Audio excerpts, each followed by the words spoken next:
Labor markets are changing. The relationship between firm and labor is breaking away from the traditional employer and employee model and moving more towards a gig economy or project-based employment. What does a labor market look like in the expanding gig economy? Today, we are talking about the changes we are seeing and how that might impact you. Hi everyone, my name is Dr. Albarani. I'm an economist at Northern Kentucky University. And on this channel, we talk about economics and how it can help you make better decisions. Let's explore the gig economy and how it has boomed in recent years.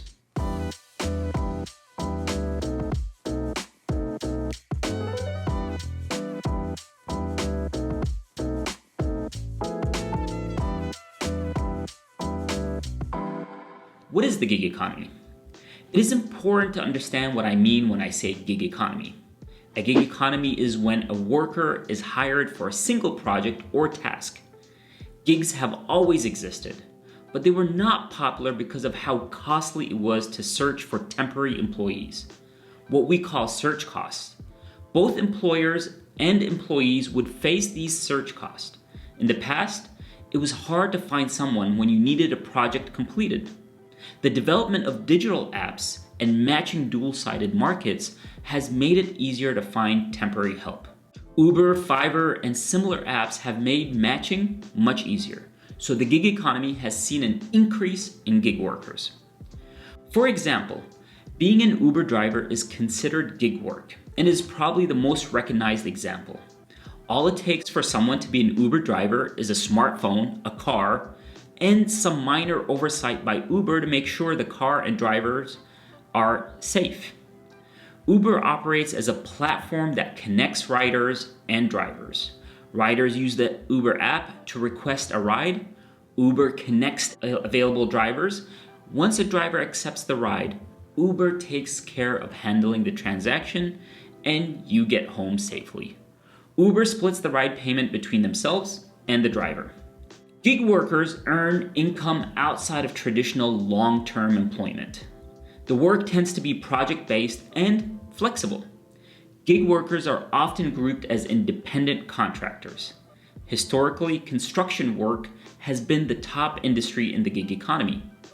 The gig economy is not just for driving people around or renovating a house. Companies such as Fiverr connect companies with gig workers on various projects, usually involving graphic design, legal advice, or data analysis.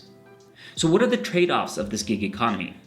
There are benefits and costs to being a gig worker when comparing it to traditional employment. Participating in the gig economy allows workers the flexibility of determining their schedule. If you're a driver with Uber, you choose when to start working and choose when to stop. The gig economy has a relatively low barrier to entry. Gig work or project-based employment tends to be focused on the skill and experience. The gig economy also helps workers enter the labor force and is often used as a side hustle as a source of supplement income. Lack of legal protection awarded to employees is one problem facing the gig economy. For example, legal protection against discrimination or harassment.